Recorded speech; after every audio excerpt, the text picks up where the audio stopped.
Here's how they caught Ted Bundy. Ted Bundy was an American serial killer. He used his ability to talk in a polite manner to pass off as a quiet guy. Although the police had witnesses saying they seen a man with his characteristics in the same places where a woman had gone missing, they didn't find a killer. But then a sketch of Ted Bundy was released, and after this, the police received tons of calls saying they identified the killer. And finally, in 1975, the police arrested Ted for a traffic violation. He raised the police's suspicion when he wanted to leave, but they stopped him, and when they checked his car, they found questionable objects like crowbars, ski masks with holes for the eyes, handcuffs, and a lot more. He was then arrested a year later for an attempted kidnapping and sentenced to 15 years in prison. And months later, he was charged with the murder of Karen Campbell. In prison, he wasn't tied up, so he jumped out of the window of a library and escaped. He was captured a week later, but within months, he escaped again. He committed more murders both times he escaped, including a 12-year-old girl named Kimberly Leach. In 1979, he went on trial for the murders he committed at a sorority house. He was convicted and sentenced to death in the electric chair. After a bunch of appeals, he was electrocuted in 1989 and pronounced dead. But before his execution, he confessed to a bunch of murders, and it's believed that he may have committed over 50.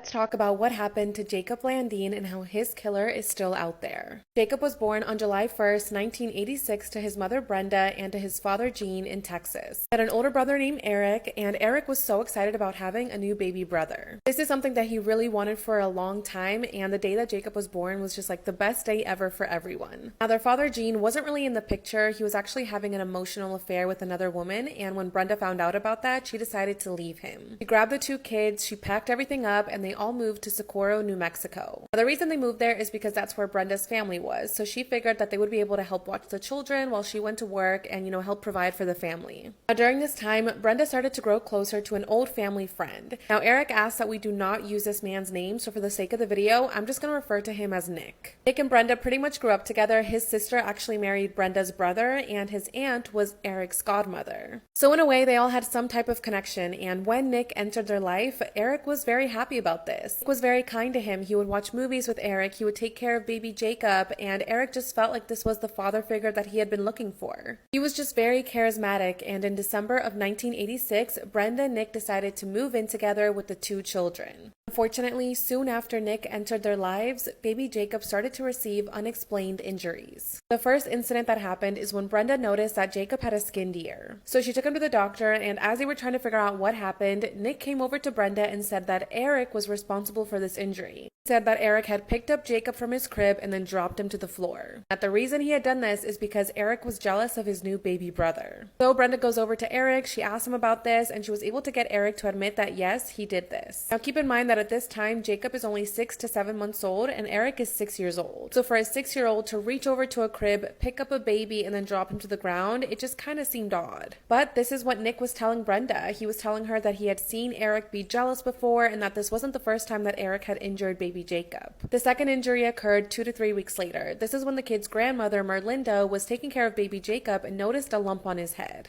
Took him to the doctor, and they told her that this injury came from a blow to the head and that Jacob had a hematoma, and that his injury needed to be drained and lanced immediately. This is a huge injury. This isn't something that's caused by just like playing around or getting a thump on the head. Once again, Nick blamed Eric for this injury, and he told Brenda that he saw Eric kick baby Jacob in the head. Eric says that he has no memory of actually kicking baby Jacob, but he just feels like that would not be possible. He was only 6 years old, so how could a kick from a 6-year-old cause such a big injury? Again, no one saw Eric kick baby Jacob. The only person that saw this was Nick. And at this point, he had been blaming Eric for all of these unexplained injuries that baby Jacob had. After all of this happened, Brenda decided to send Eric to go live in California with his father. However, even with Eric out of the picture, the injuries to baby Jacob did not stop. Okay, more in part 2. I'll be the only dream you see. So if you're lonely, no need to show me. If you're lonely, come be. This is the gruesome scandal that is rocking Hong Kong high society. Trigger warning, I'm going to be talking about death, murder, and dismemberment. This is Abby Choi, one of Hong Kong's most well-known models and socialites. Just 2 weeks ago, she appeared on the cover of a fashion magazine. Last week, Abby was supposed to pick up her daughter from kindergarten. Abby was previously married to the son of one of Hong Kong's wealthiest families, and they shared 2 children. However, when Abby did not turn up at the school reported her missing. The police went to interview her ex-husband and her ex-husband's family. At this point, they were not suspects yet, but this was just a standard routine to interview people who were closest to the victim. However, her ex-husband, her ex-husband's brother, and his parents all gave very confusing and misleading statements. The police wasted a lot of time going through camera surveillance footage to try and verify their statements, and as a result, they lost precious time. They found footage of Abby Choi getting into the car of her former brother-in-law. That in itself is not surprising. Back when she was married, Abby was very close to her brother-in-law. Them often appeared on each other's social media.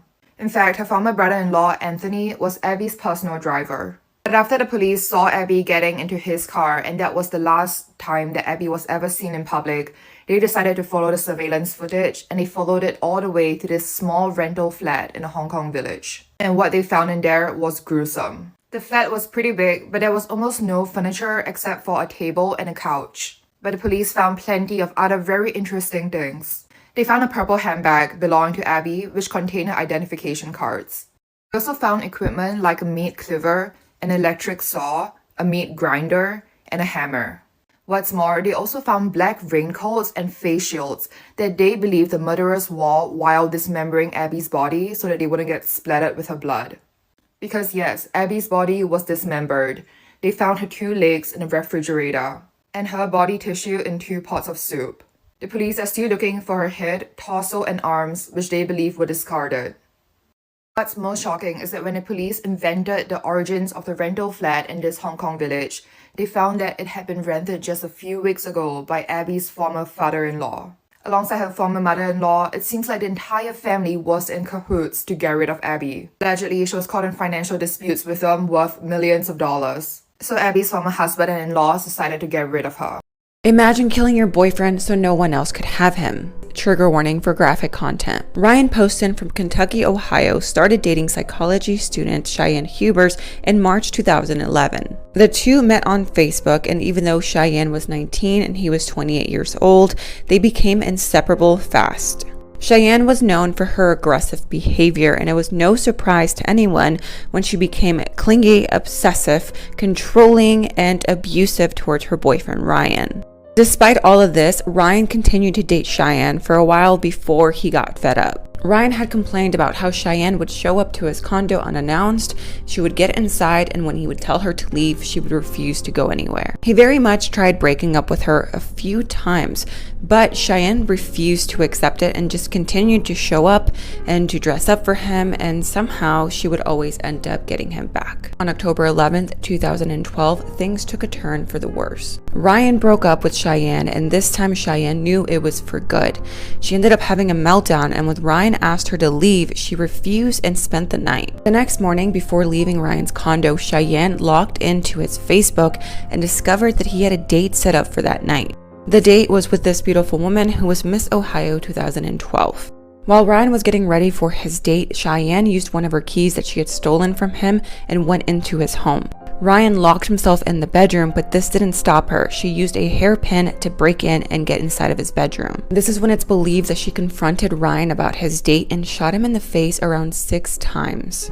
She then called 911 after she made sure he had passed and said that she had to kill her boyfriend in self-defense. She told the authorities that he got violent and threw her into a bookshelf and dragged her around, but at the actual scene, there was no evidence or proof that he had even touched her. During her interrogation, she laughed and sang. Check this out. Over the years, I've seen people who have been in shock.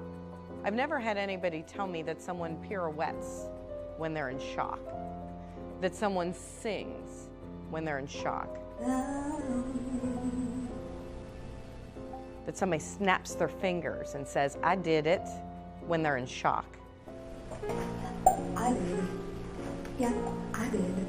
Detectives found proof in her search history that she had planned this whole murder. Cheyenne pled not guilty, but was found guilty and sentenced to life in prison with the possibility of parole in 40 years. She appealed this and was still sentenced to life in prison, but with the ability of parole in 17 years. She will be eligible for parole in 2032, which is Alexei Treviso, the 19-year-old at the center of controversy after throwing her baby in a hospital trash can, is claiming she didn't know she was pregnant. Her family and her boyfriend also claim they were unaware of her pregnancy. However, recently surfaced photos and videos provide evidence of Treviso sporting a noticeable baby bump. One photo captures her during cheer practice, clearly displaying the prominent bump. In another video, she can be seen cheerleading at a high school sports game, lifting another performer while showcasing her baby bump. Furthermore, surveillance footage has been released, showing Trevizo entering the restroom where she later gave birth.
A family vlogger on TikTok has been accused of committing horrible crimes against his 9 adopted sons. I'm about to talk about a lot of things, but I honestly think this is just the tip of the iceberg. Since 2017, Haim Cohen has documented his life online as a single Orthodox Jewish man raising his 9 adopted sons. On 2 TikTok accounts and a YouTube channel he posted to hundreds of thousands of people. In 2019, Cohen was charged with indecency with a child after an exchange student from Spain stayed with him and was essayed. Despite that charge, Cohen was allowed to keep his 9 adopted sons who ranged from 4 to 14 at the time. By the way, these weird number one dad edits were posted to his Facebook, and I think that he made them, not his children. On January 30th of this year, one of the sons made an anonymous call into a podcast. For 45 minutes, the boy told this host of Blind Skin Beauty that he was being essayed by his adoptive father, that his brothers were as well, and that they were scared to come forward. He said they were in fear of their lives and that Child Protective Services had been to their home 8 times. But Cohen would bribe or scare the children into staying quiet. The podcast host knew that this boy lived in Texas, but nothing else.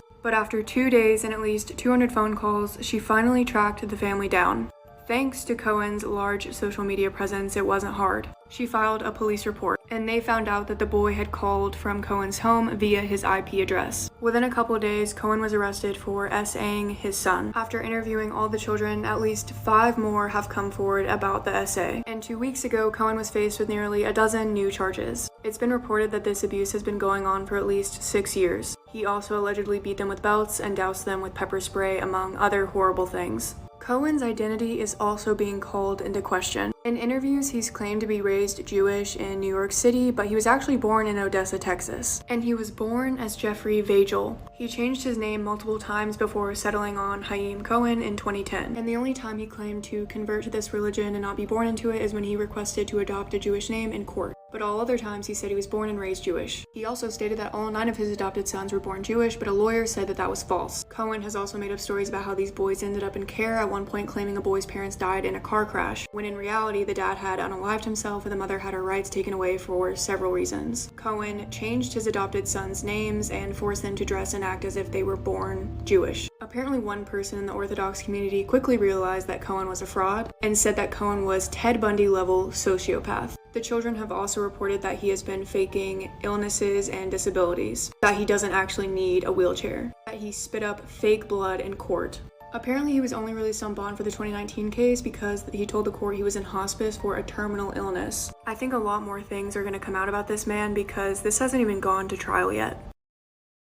This is what happened to 4-year-old Luz Gonzalez and how she was killed while her mom tied her shoes. The family is originally from Mexico, but at the time, Luz lived in Brooklyn, New York with her mother, Reina. And she was just honestly the cutest little 4-year-old girl. She was just absolutely adorable and just so nice and kind to everyone. On Sunday, June 24th, 2018, Luz and her mother were walking outside of this laundromat called the Clean City Laundromat in New York. They were walking along the sidewalk, but as you can see, this whole parking lot is just a mess. There is no division between the parking lot and the sidewalk, so if someone reverses from the laundromat, they literally have to drive over the sidewalk. It was just not a safe sidewalk, and Luz was riding her scooter up and down the sidewalk, having fun with her mother following closely behind. Now, as she's riding her scooter, her shoe actually falls off, so Luz gets off the scooter and she goes over to pick up her shoe. Luz tried to put the shoe on herself, but she was 4 years old at this time, so she was struggling to do so, and that's when her mother Reina decided to bend down and help her daughter. So Reina bent down to tie her daughter's shoe, and as you can see, they're still on the sidewalk. They're not in the parking lot, they're not in the middle of the road, like they're literally on the sidewalk, which is meant for pedestrians. But again, this parking lot and this sidewalk were built incorrectly, so in order for someone to back out or get inside the laundromat, they literally have to drive over the sidewalk. So as you can see, Luz and her mother are crouched down on the ground trying to put on her shoe when all of a sudden 38-year-old Jeanette Maria, who is driving this black SUV, starts to back out of the parking lot. Again, Luz and her mother are low on the ground. It's not like Reina is standing up and is super obvious, but at the same time, when you're backing out, you should always be aware of your surroundings. So Jeanette backs out of the parking lot, and as you can see, Luz and her mother were right in front of her. As she gets ready to peel out of the parking lot, she runs over 4-year-old Luz and her mother Reina. After she ran them over, Jeanette stopped because she obviously realized that she had hit something. So she stopped the car, she took a little bit of a pause, and then she just continued driving. She just drove off and she left Luz and Reina alone on the sidewalk. She didn't call the police, she didn't get out of her car to check, what she had hit, nothing. Which is just crazy because her car literally shook after running over 2 people. She obviously was aware that she had hit something, but she didn't care enough to get out and look at what had happened. Now people saw all of this go down, so they immediately ran over to Luz and her mother and tried to call for help. There's actually video footage of Reina just sitting on the ground hugging her daughter, and she just looks like she's in shock. Reina had a really bad injury to her leg, but the injuries to her daughter Luz were much more severe. Police were informed about what had happened, and they actually pulled over the driver, Jeanette Maria, about 4 blocks away from the laundromat. Police informed her that she had just ran over a 4-year-old girl and her mother, and Jeanette was in complete shock. She said she had no idea how this had happened and that she had no idea she had hit someone. She denies everything, and then the police just let her go. Okay, I'm running out of time. More in part 2.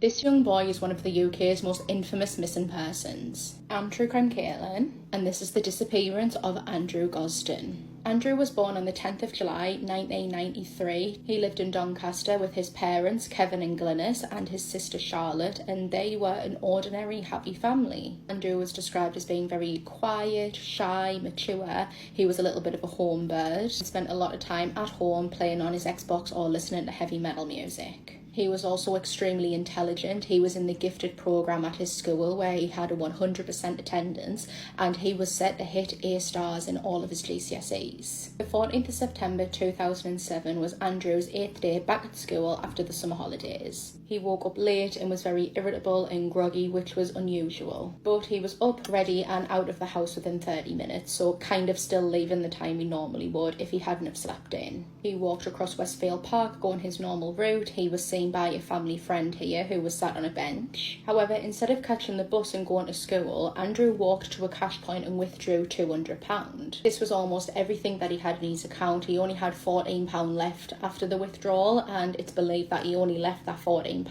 because the cash point was only giving out £20 notes that day. He then made his way back home where he knew the house would be empty. He took off his school uniform, put it in the washing machine, and then changed into some casual clothes, a band tee and some black jeans. Andrew then packed a bag, taking his wallet, his house keys and a PSP, and then head back out the door at about 8:30. After leaving home at around 8:30, Andrew then walked over to Doncaster railway station where he bought a one-way ticket to London. The ticket seller advised Andrew that a return ticket would only be 50p and it would be worth buying instead of having to buy a whole other ticket for full price. But Andrew firmly refused and insisted he only wanted the one. He boarded the train at 9:35 a.m. and quietly played on his PSP all the way to London. Back at school, Andrew had been marked as absent, and the school done what I think every school does and tried to ring his parents to see why he wasn't in. The receptionist or whoever made the call couldn't get through, so instead left the parents a voicemail. What this person didn't know was that they had made a detrimental mistake.